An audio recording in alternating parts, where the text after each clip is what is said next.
제가 유학생할 때 특별하고 좋은 경험이 있었습니다. 그 중에 하나가 뭐였냐면은 제가 다녔던 학교에 학생과 교수와 교직원이 함께 항상 드리는 채플 예배였습니다. 여기 청년들 중에서 기독교 학교 다니시는 분들, 채플 지겨워. 왜 그걸 받아야 돼? 하나고 생각하는데 저도 물론 대학교, 대학원 다닐 때 마찬가지 생각을 했습니다. 근데 이상하게 그 제가 유학 시절에 드렸던 채플의 예배는 조금 달랐던 것 같습니다. 저희 학교에는 총 일주일에 9번의 예배가 있었어요. 그 9번의 예배를 다 참석하려면 누가 학교에 다닐 수 있겠습니까? 그런데 그 9번 중에서 의무적인 게 하나가 있고요. 또 각자의 각 예배마다 특색이 있습니다. 어떤 예배는 전통적인 오르간 파이프가 있고 성가대가 있는 예배가 있고요. 또 어떤 예배는 찬양이 주인 예배가 있고요. 또 어떤 예배는 드라마나 또한 특별한 설교의 전달을 위한 것들이 있는 도구가 있는 예배도 열린 예배도 있었습니다. 그리고 제가 제일 많이 참석했던 예배가 글로벌 예배인데 여러분 이 단어에서 생각할 수 있겠지만 이 예배의 주체는요 외국 유학생들이 주였습니다. 그리고 이 외국 유학생들을 서포트하기 위한 학생들이 같이 참여했고요. 또한 외국 문화에 대해서 관심 있는 친구들이 이 글로벌 예배에 왔습니다. 매주 금요일 10시 반부터 12시까지. 이 예배는 좀 특별한 게 있습니다. 각 나라의 주체가 각 나라의 학생들이 예배를 준비하는 거예요. 그러니까 제가 다녔던 학교엔 정말 다양한 나라 학생들이 있었는데 학생들이 예배를 준비하는데 찬양으로도 준비하기도 하고 자신들의 언어로도 찬양도 하기도 합니다. 그러면서 이제 보기도 하고 듣기도 하고 또 새로워지는 것을 구경하기도 합니다. 이 시간이 끝나면 각자의 나라에서 있었던 전통의 음식을 가지고 옵니다. 근데 사실은 예배라기보다는 다양한 문화를 접하고 구경하러 가는 의미도 좀 컸습니다. 그런데 제가 이 예배를 드리면서 한국은 어떤 예배가 전통의 예배일까? 여러분 어떤 예배가 전통이라고 생각하세요? 그 당시에 제가 봤던 한국 학생들이 준비했던 예배는 한복 입고 왔었습니다. 그리고 떡을 만들어서 나눠 먹었었던 기억이 있어요. 물론 지금이야 넷플릭스도 있고 OTT도 있어서 한국 문화에 대해 너무나 많이들 알지만은 그 당시에는 낯선 문화이기도 했습니다. 저는 이 한국의 전통이 무엇일까에 대해서 생각을 해봤던 그때를 되돌아보면서 우리나라에 약 140년, 150년 전에 들어왔던 한국 기독교의 모습을 생각을 해봤습니다. 지금 시대야 선교사들이 각 나라에 가서는 그 나라의 문화도 존중하고요. 또 그 나라의 고유의 법도 존중을 합니다. 그러나 우리나라에 복음이 들어왔을 그 시기에는 서양의 문명이 우수한 문명이고 또한 우리의 동양의 문명은 좀 떨어진 문명이라 해서 서양의 문명으로 다 변화하고 직접적으로 집어넣으려는 그러한 강제적인 힘도 있었어요. 그 결과 우리나라 전통의 문화의 예배는 조금 사라지게 되고요. 만약 우리나라의 전통을 지키면 마치 그게 죄악시되는 현상이 그 당시에 있었습니다. 전통은 복음에 도움이 될까요? 아니면 혹시 우리가 바꿔야 하는 걸까요? 우리 기독교에도 오랫동안 만들어져 있는 전통이 있습니다. 우리가 지금 시리즈 설교 중에서 웨슬레에 관해서 같이 나누고 있는데 우리가 지난주에 나눴던 이 성경을 이해하고 성경을 올바로 삶에 적용하기 위해서는 이 전통이라는 힘이 필요해요. 그런데 여러분 여기서 분명한 것은 성경이 힘이라는 거예요. 성경은 그 어떤 것과 양보하거나 타협할 수 없습니다. 그런데 분명한 것은 이 안에서 성경을 통하여서 힘이 될 수 있는 게 바로 이 전통이라는 거예요. 근데 이 전통의 문제에서 이 전통이 성경을 이해하는 데 도움이 된다라고 합니다. 그래서 우리가 몇 가지를 같이 나눠보려고 하는데 첫 번째가 뭐냐면은 우리는 따라야 할 전통이 있다라는 거예요. 따라야 할 전통. 여러분 전통이 뭐예요? 이전의 과거의 시대부터 지금까지 끊임없이 내려오고 이어져 오는 걸 전통이라고 하잖아요. 근데 이 전통이 눈에 보이는 것만이 아닙니다. 음식이나 옷이나 아니면 언어만이 전통이 아니라 이 전통에는 눈에 보이지 않는 정서적이고 문화적인 것도 포함돼요. 그렇다 보니까 특별히 내가 이걸 전통으로 삼아야겠다라고 해서 되는 게 아니라 사람들이 다 힘을 합쳐서 여러 가지 안을 공통적인 의견을 만들기도 합니다. 오늘 신약의 성경에서 보면은 이러한 전통도 있어요. 마태복음 15장과 마가복음 7장의 이야기를 보면은 거기에 한 단어가 적혀 있는데 전통이라는 단어가 적혀 있습니다. 근데 이 전통을 어떻게 해석하냐면 장로들의 전통이라고 이야기하고 있어요. 그중 하나가 뭐냐면은 유대인들이 모세 오경 이외에도 말로 전해진 율법들이 있었어요. 여러분도 아시겠지만 신약에서 예수님이 많이 다툰 사람들이 누구였냐면은 율법을 자신의 의로 삼는 자들과 매일매일 다퉜어요. 자신들의 의를 높이기 위해서 율법을 만든 자들을 향하여서 그들에게 하나님의 말씀이 무엇이냐, 내가 이 땅 가운데 왔다, 나를 통하여는 구원을 얻지 못한다는 이 명확한 사실을 가지고 새로운 전통을 주입하려 했는데 계속 여기서 다툼이 일어났던 거예요. 왜냐하면은 이들이 모세의 율법 외에 그들의 율법을 오랫동안 만들어 왔기 때문이에요. 자, 여러분 여기서 우리가 명확하게 기억해야 되는 것은 우리가 비록 이렇게 만들었다 할지라도 이게 성경의 말씀에 어긋나면은 이 전통은 버려야 돼요. 이것은 중요하지 않아요. 출애굽기와 레위기의 말씀을 보면은 목사가 입어야 될 가운, 제사장이 입어야 될 가운, 교회의 모습, 옷에 박힌 보석들, 그런 것들 아주 세세하게 나와 있는데 한국 교회도 보면은 마치 이 예배 현장에 있는 우리 교회는 없지만 하나의 카페트가 색깔이 성경에 나와 있지 않아요. 그런데 자연스럽게 우리는 보혈에 필요하여서 우리는 빨간색을 사용합니다. 근데 이것이 꼭 전통은 아니라는 거예요. 왜냐하면 하나님의 말씀은 기록되어 있지 않고 그것이 우리의 믿음에 도움을 주는데 영향력이 없다라고 생각하기 때문이죠. 그래서 예수님께서는 당시 사역에서 끊임없이 하셨던 게 뭐였냐면은 오래된 것을, 잘못된 것을 깨부시는 거였어요. 잘못된 것을 깨부심으로 말미암아 예수 그리스도의 복음을 새로 그들 안에 주입하는 게 예수님의 사역이 아주 중요한 사역이었다라는 거죠. 한국 교회도 한국 사람들만의 고유한 특징이 있습니다. 뭐였냐면은 한국 교민들이 있는 곳, 해외에 있는 한국 사람들이 모이는 곳마다 가장 먼저 뭐가 만들어지냐면은 교회가 먼저 세워져요. 그리고 이 커뮤니티가 교회를 중심으로 사람들이 모이기 시작합니다. 내가 예전에 교회 다녔든 다니지 않든 교회에 모이기 시작해요. 저는 이게 한국 사람들에게 아주 중요하고 아주 좋은 전통이라고 생각합니다. 어디에 가나 모이고요, 어디에 가나 교회를 세우고요, 어디에 가나 기도의 모임과 예배의 자리를 찾아가는 한국 사람들의 이 전통은 아주 권할만한 거죠. 그런데 이 코로나 이후로 우리 사회가 좀 많이 바뀌었습니다. 모이는데 약해졌고요. 주일이라는 개념이 너무나 약해졌어요. 왜냐하면 이제는 주일에 일하는 사람들도 너무나 많아졌습니다. 주일에 일한다 하여서 내가 이 주일에 있는 이른 예배를 드리고 직장에 가야 한다는 것도 솔직히 힘들고 걱정됩니다. 주일에 예배 시간도 바뀌었습니다. 우리 예배 시간은 10시 반이죠. 근데 10시 반 예배가 사실은 잘 없잖아요. 11시잖아요. 11시에 드려야지 주일 예배다라고 생각하는데 근데 여러분 오후 5시에 드리는 주일 예배도 있습니다. 낮에 안 드리고. 제가 자주 교제하는 친구네 교회는 11시에 예배를 드렸다가 1시로 옮겼습니다. 그 이유는 다른 게 아니라 그 교회는 젊은 층들이 많았는데 아침에 일찍 일어나 오기가 너무 힘들었어요. 오후 1시에 만들었다고 합니다. 근데 여러분 오후 1시에 예배를 드렸다고 지각자가 없을까요? 똑같더라고요. 사람은 익숙해지더라고요. 여러분, 근데 이 주일의 예배는 우리가 만든 전통이 아니라 하나님이 말씀하신 명령이에요. 주의 날을 거룩하게 지키라. 주의 부활의 날을 기억하는 날이 이 주일이고 일요일 날이라는 겁니다. 이게 우리의 전통이라는 거죠. 또 하나의 우리의 전통이 있죠. 저도 이게 참 아름다운 전통이라고 생각하는데 성미라고 들어보셨습니까? 우리 학생들이나 청년들은 잘 모를 텐데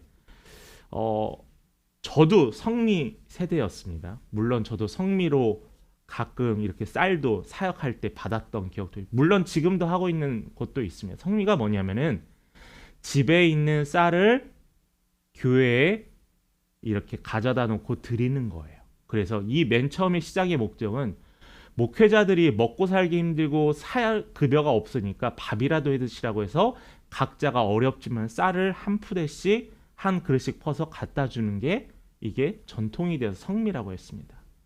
그런데 이게 목회자만을 위한 게 아니에요. 교회 성도들 안에 굶주리고 힘든 사람이 이 쌀을 나누는 게 이 성미의 역할이었습니다. 정말 너무나 아름답지 않나요? 서로 가진 것을 통용하고 공용하는 그 초대교회의 그 전통이 우리나라 안에도 있었다라는 거예요. 한국교회 안에 이런 전통들이 있었습니다. 그런데 이 데살로니가 교회 안에도 전통이 있었다라는 거예요. 우리 15절 말씀 함께 같이 봅니다. 15절입니다. 함께 읽겠습니다. 시작. 그러므로 형제들아 굳건하게 서서 말로나 우리의 편지로 가르침을 받은 전통을 지키라. 자, 전통을 지키래요. 근데 어떤 전통이요? 형제들아 굳건하게 서서 말로나 우리의 편지로 가르침을. 말로는 뭘까요? 예수 그리스도에 관한 복음과 또한 하나님의 말씀을 전하는 그 말입니다. 지금으로 말하면 설교겠죠. 또 편지가 뭘까요? 바울이 지금 데살로니가 교회를 향해서 이렇게 편지를 쓰고 있는데 이미 데살로니가 전서를 통해 썼던 그 편지를 통해서 그들에게 전하여지기를 원했다라는 거예요. 맞습니다. 바울은 이게 바로 전통이라는 거예요. 전통을 지키라라고 했어요. 단지 너희들이 생각하는 유대인 너희들이 생각하는 모세의 율법만이 전통이 아니라 이제 새롭게 바뀌어지게 새롭게 추가되어지고 이 율법의 완성이라고 했던 이 예수 그리스도의 말씀을 통하여서 그의 생애를 통하여서 너희들이 지키고 배우고 또한 지키기 위해 힘쓰라라는 거예요. 유대인 그리스도인들에게 모세의 전통은 무시할 수 없습니다. 왜냐하면 그들에게 마치 우리나라의 누구와 비슷할까요? 위대한 왕이었던 세종대왕이나 그런 왕이라고 합시다. 우리 한국 기독교 안에도 유교의 영향이 아무리 버린다 했지만 아직 남아 있습니다. 어떤 게 남아 있을까요? 장로들, 지도자들, 그들을 통해서 결정되어지고 또한 그 마을의 일들이 결정되어진 그것들이 이 교회 안에도 그대로 아직 흡수되어 있다라는 거죠. 맞습니다. 모세의 율법을 유대인들에게 버리라고는 할 수 없습니다. 그러나 그 모세의 율법을 완성시키기 위해서는 예수 그리스도의 말씀이 추가돼야 한다는 거예요. 예수님도 말씀하셨어요. 이 율법을 내가 없애려 하는 것이 아니다. 내가 완성시키려 이 땅에 왔다라는 거예요. 맞습니다. 말씀을 떠난 전통은 버려야 될 거예요. 데살로니가 교회 성도들은 환난과 핍박 가운데서도 하나님을 믿는 믿음과 다시 오실 예수를 향한 마음으로 말미암아 데살로니가 교회 성도들은 매일매일 기뻐했다는 거예요. 매일매일 즐거워했다는 거예요. 매일매일 자신들이 믿고 예배하는 그 예수를 자랑스러워했다는 거죠.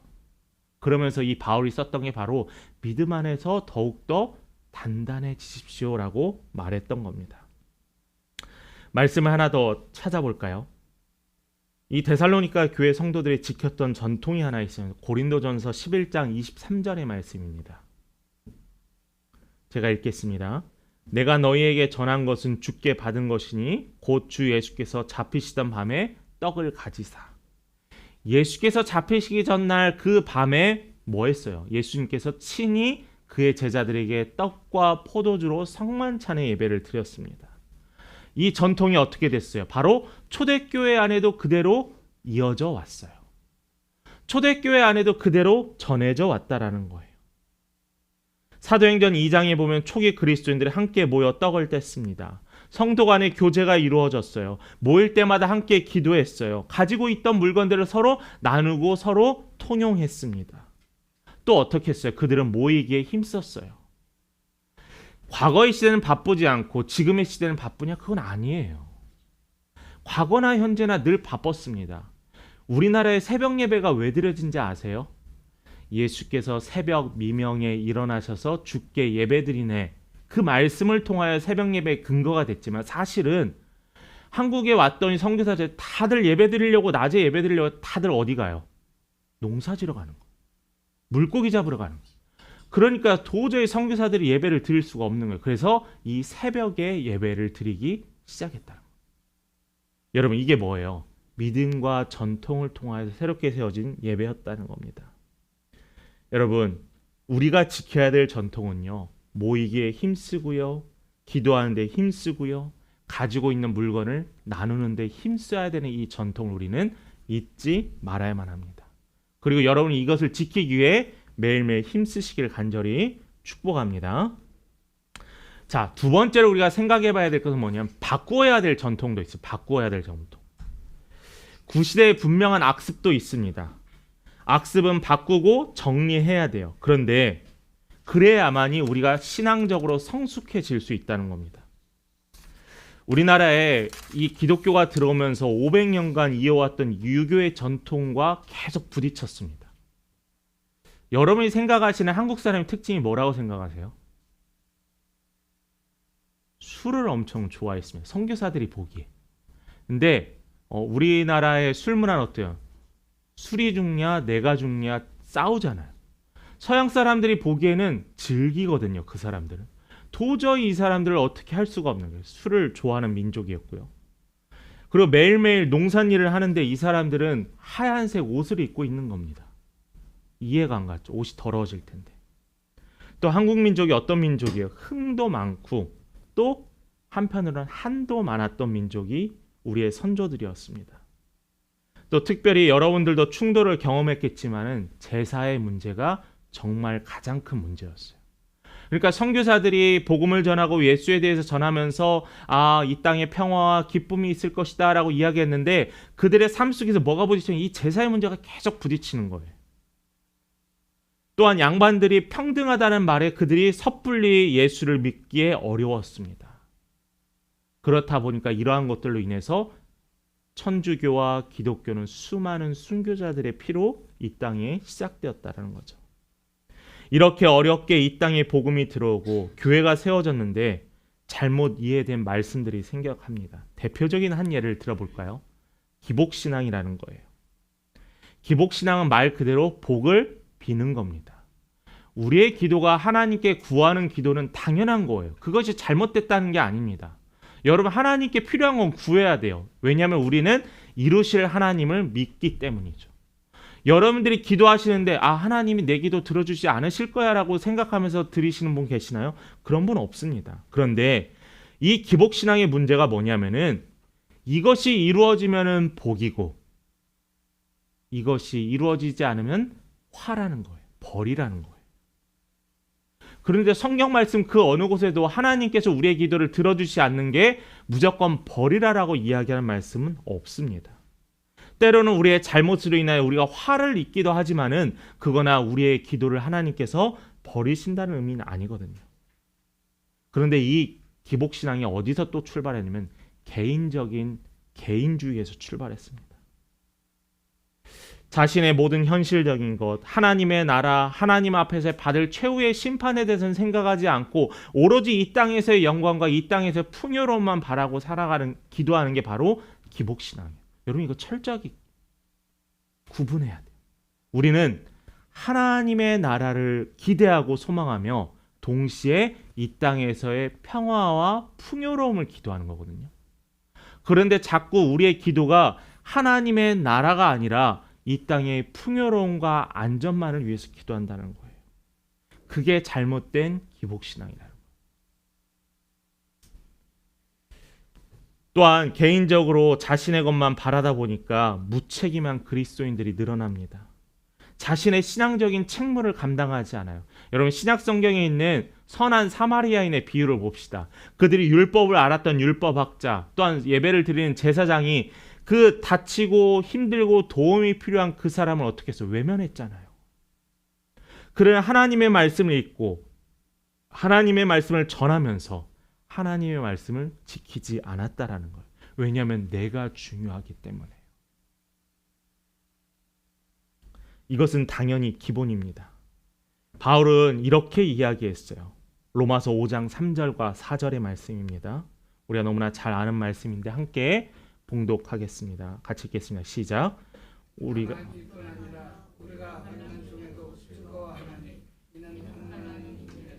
이내는 연단을 연단은 소망을 이루는 줄 알미니라. 우리가 기도하다가 때로는 우리가 살면서 이루어지지 않고 답답한 이러한 어려움 속에서 하나님께서 뭐라고 말씀하시는 바울을 통해서 환난이 결국엔 어떻게 돼요? 우리의 소망이 된다라는 거예요. 이게 얼마나 극적인 역전의 현상입니까? 여러분이 은혜를 위해서 기도하지 말라는 게 아닙니다. 하나님께서 인도하실 것을 믿으라는 말이에요. 우리는 나의 이 기도에 멈추는 것이 좁은 시야의 기도가 아니라 넓은 곳을 바라보라는 거예요. 넓은 하나님의 나라를 소망하라는 거예요. 왜냐하면 예수께서 우리에게 약속해 주신 말씀이 마태복음 6장 31절부터 34절입니다. 이 말씀 좀 천천히 기도하는 마음으로 함께 같이 읽겠습니다. 시작.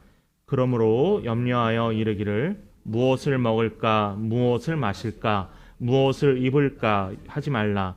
이는 다 이방인들이 구하는 것이라. 너희 하늘 아버지께서 이 모든 것이 너희에게 있어야 할 줄을 아시느니라.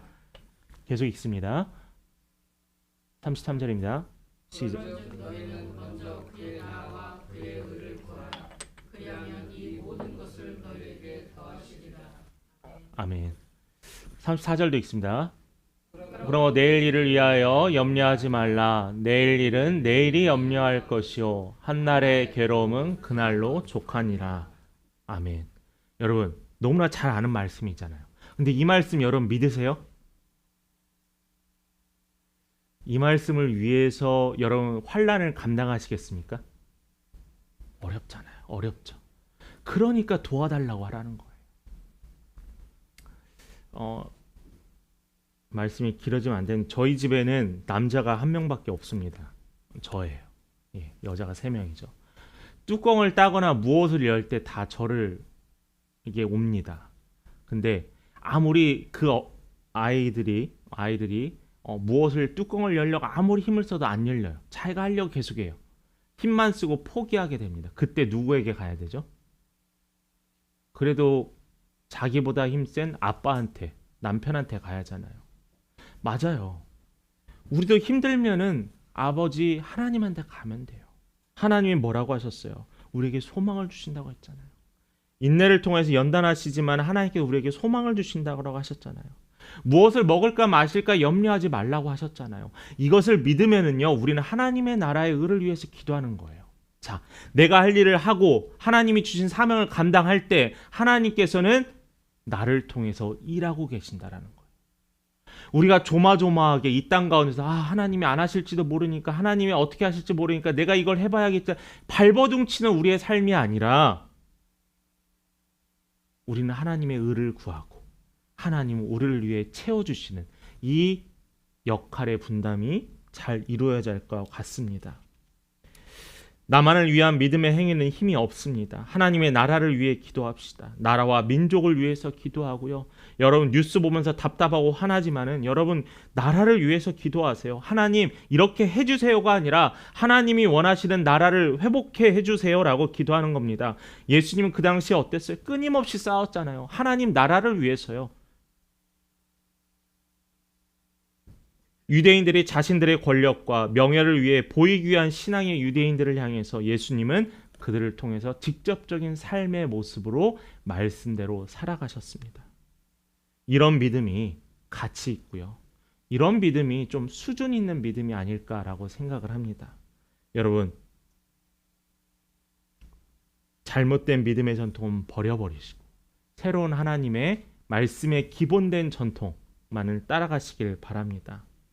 여러분에게 구체적으로 몇 가지의 전통을 좀 여러분들에게 나누려고 합니다. 17절의 말씀 먼저 같이 읽어보겠습니다. 너희 마음을 위로하시고 모든 선한 일과 말에 굳건하게 하시기를 원하노라. 자, 바울이 데살로니가 성도들을 향해서 한 기도가 17절의 말씀입니다. 제가 여러분들에게 지금 몇 가지 나눌 이 전통을 좀 여러분 기억하셨으면 좋겠어요. 대단한 아주 유명한 영성 신학자인 리차드 포스터가 쓴 생수의 강이라는 책을 통해서 몇 가지 좀 도전을 받고 여러분들에게 나누기로 합니다. 첫 번째로 우리가 만들고 유지해야 될 전통은 모이기에 힘써야 한다라는 거예요. 우리가 이미 말했지만은 히브리서 10장 25절입니다. 모이기를 패하는 어떤 사람들의 습관과 같이 하지 말고 오직 권하여 그날이 가까움을 볼수록 더욱 모이자라는 거예요. 모이기에 힘쓰지 않습니다. 예배와 우리의 모임을 향한 하나님의 우선순위가 계속 뒤처지고 있어요. 여러분, 마지막 때가 될수록 뭐라고 했어요? 모이기에 힘쓰래잖아요. 오로지 주의 말씀에 집중하여 이 모이기에 힘쓰고 이 모임을 통하여서 우리가 회복되고 예수의 말씀에 귀 기울이는 여러분 되시기를 소망합니다. 두 번째로는 깊은 묵상의 시간을 가지십시오. 쉽게 말해서 기도 시간을 가지라는 거예요. 우리가 주일의 예배 때 이 짧게 기도하는 게 아니고 그냥 잠깐 모여 기도하는 게 아니라 개인의 기도 시간을 가지라는 거예요. 근데 이 개인의 기도 시간이 특별히 고요하게 예수님께 집중할 수 있는 시간이요. 예수님께는 수많은 무리와 군중들을 통해서 사역을 베푸시고 사람들의 환호를 뒤로 항상 예수님의 그 다음 행동 뭐였냐면은 한적한 곳에 가서 기도하사라고 항상 기록되어 있습니다. 예수님께서 제자들에게도 이야기하세요. 너희들도 같이 이 기도의 대열에 동참하라는 거예요. 왜 예수님께서 이 기도의 시간을 가졌을까요? 하나님과의 깊은 만남의 시간이 필요했던 겁니다. 저는 그 중에서 제일 기억나는 그 장소와 시간이 언제냐면 예수님께서 로마 군인들에게 잡히시기 전에 잡히시는 날이 있었던 겟세마네 동산에서의 기도였다는 거예요. 땀이 물과 같이, 물이 피와 같이 예수께서는 하나님과 깊은 대화의 시간을 가졌다는 거예요. 기도의 형식이 중요하지 않습니다. 기도의 틀이 중요하지 않아요. 이 시간에 온전히 예수님께 집중하길 바랍니다. 말씀에 집중하길 바라고 내 삶의 자리에서 여러분들께 하나님께 집중할 수 있는 시간들을 만들어 보시길 바라요. 목사님, 제 집에는 너무 분주해요. 가까운 교회 아니면 직접 교회에 와서 이 묵상의 시간을 만들어 보세요. 아니면 가족들이 다 잘 때 아침에 5분만 일찍 일어나서 잠깐 예수를 묵상하는 시간을 가지세요. 조용한 시간을 갖고 장소와 시간을 통해서 여러분의 삶에 하나님과 더욱더 밀접해지시기를 소망합니다. 마지막 또 세 번째로는 성령 충만해야 되는 거예요. 성령 충만. 성령이라고 하면 맨날 너무나 어려워합니다. 그런데 돕는 자가 성령이에요. 말씀에 의하면요, 우리는 우리 스스로의 힘이 아니라 돕는 자가 항상 있다라는 거예요. 내가 너를 도와주려고 항상 옆에서 대기하고 있는데 도움을 요청하지 않아요. 그러면서 낑낑대고 아파하고 힘들어하고 낭망하고 절망합니다. 여러분, 성령님께 도와달라고 하는 거예요. 우리가 의존해야 할 대상은 하나님이시라는 거예요. 우리를 도우시고 지키시고 보호하시고 이 자리 가운데 여러분들의 마음을 운동하게 하시는 분은 바로 이 성령님의 능력이라는 거예요. 그럴 때 여러분 안에 기쁨이 있습니다. 그리고 만족함이 있어요. 그리고 감사함이 있어요. 내가 스스로 내가 말씀에 더 집중해야지. 내가 이 말씀을 통해서 기뻐해야지. 내가 하는 게 아니라 주님, 내가 주의 말씀에 귀 기울이게 하시고 나의 마음이 요동치게 하옵소서라고 도움을 구해야 한다는 거죠. 또 네 번째로는 성결의 전통이라는 겁니다. 성결의 전통. 예수님께서 사역을 시작하기 전에 광야 사막에서 40일 동안 금식하고 기도했던 시간들이 있습니다. 그때 예수님께 나오자마자 사단이 예수님을 유혹했죠. 근데 예수님은 그의 마음이 온전히 하나님께 향했다라는 겁니다. 여러분, 여기서 성결이라 이 함은요, 여러분이 생각하기에 규칙이나 아니면 교회에서 지켜야 될 법들을 성결이라고 하지 않습니다. 오해하면 안 돼요. 교회나 교단에 있는 법이 아니라 이 성결이라는 것은 뭐냐면은 우리의 삶이 초점이 예수를 바라보는 거예요. 예수라면 어떻게 했을까? 예수님은 이 시간에 어떤 이야기를 하셨을까? 예수님이 이 상황에 어떤 결정을 했을까? 이게 성결의 삶이라는 거예요. 내가 누군가를 속여서 이득을 취하려고 합니다. 그때 내 머리에 문득 떠올리는 게 예수님이라면 어떻게 했을까? 이게 바로 성결한 삶이라는 거예요. 그러니까 결국 이 성결의 전통은 예수를 매일매일 생각하라는 겁니다.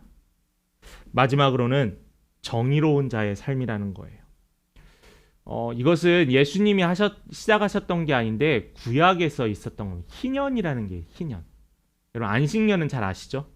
매 7년마다 쉬고 또 거기서 안식하는 걸 안식년이라고 합니다. 근데 희년이라는 것은 50년마다 있는 거예요. 그러니까 안식년 7년, 7년, 7년 7번 하고 그 다음 해가 희년인데 이 희년은 특별히 어떤 해였냐면은 빚을 탕감해 주고요. 그다음에 노예를 풀어주는 해가 이 희년이에요. 자, 그렇다면 뭐냐면은 내가 노예가 됐으면 평생 노예가 되고 내 자손과 자손과 자손이 노예가 되고 내가 빚졌으면 이 빚을 갚기 위해 평생 빚을 갚기 위해 힘써야만 했는데 이 희년을 통해서 나에게는 소망이 생겼다는 거예요. 이게 하나님이 제정하신 이유가 바로 다른 게 아니에요. 그들에게 희망을 주기 위함이에요. 우리에게 희망을 주기 위함이에요. 예를 들어 볼까요? 여러분이 빚이 있는데 아무리 노예로 가서 빚을 갚으려 해도 다 갚지를 못하는 거예요. 그럴 때 여러분 어떤 생각이 들까요? 포기하죠. 요즘 젊은이들이 그런 이야기를 합니다. 결혼을 왜 안 하세요? 하면은 짝이 없다라고도 하지만은 너무 결혼하는데 돈이 많이 들어요라고 합니다. 그러다 보니까 자연스럽게 포기하는 사람들이 너무나 많아졌어요. 아예 생각조차 하지 않는 사람들이 많아졌습니다. 그런데 여러분 해결되면요. 꿈꿀 수 있는 소망이 있으면은 결정할 수 있을 거라고 생각을 해요. 돈 얼마 주는 게 아니라 그들이 소망을 품을 수 있는 계기들이 필요하다는 거죠. 맞습니다. 우리가 믿는 성도들의 삶에서도 우리가 작은 자들의 소리에 귀 기울일 줄 알아야 한다는 거예요. 세상이 아니면은 헐벗은 자가 아니면 굶주린 자가 내미는 손길에 여러분 외면하지 않으시길 바랍니다. 우리가 선교하는 곳 정말 작은 교회입니다.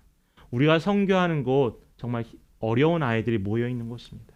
우리가 선교하는 곳 정말 해외 선교의 및 개척되지 않은 그 땅에 교회를 세우는 곳입니다.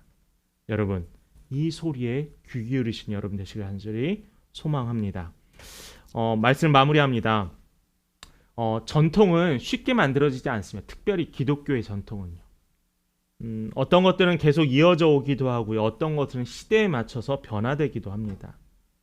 우리가 살고 있는 시대에 얼마나 혼란스럽습니까? 이게 진리라고 생각했는데 조금 지났더니 새로운 것이 생기고 새로운 것이 생겨서 이게 더 이상 없겠지 했더니 또 다른 것이 만들어지면서 계속 혼란스러워지고 있어요. 그래서 우리는 고민합니다. 여러분 이 고민에 여러분 이것도 추가해 보세요.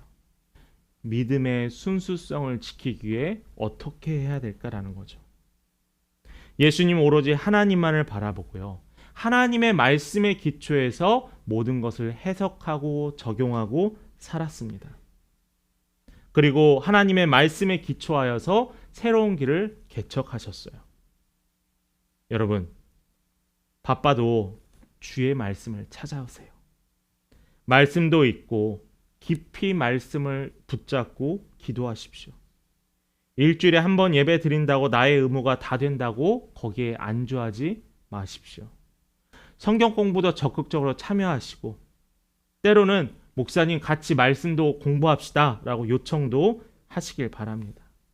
그리고 이야기했지만은 여러분 하나님과 깊이 만날 수 있는 경건의 시간도 확보하시기 바랍니다. 이 아름다운 믿음의 전통이 여러분 안에 만들어지고 여러분들의 가정 안에 만들어지고 또한 우리 교회 안에 세워진다라면은 이를 통해서 우리는 믿음의 단맛을, 믿음의 기쁨을, 믿음의 찬양을 매일매일 누릴 수 있을 것입니다. 이 새로운 전통을 만들어가며 이 전통을 힘쓰는 우리 귀한 믿음의 성도들에게 간절히 축복합니다.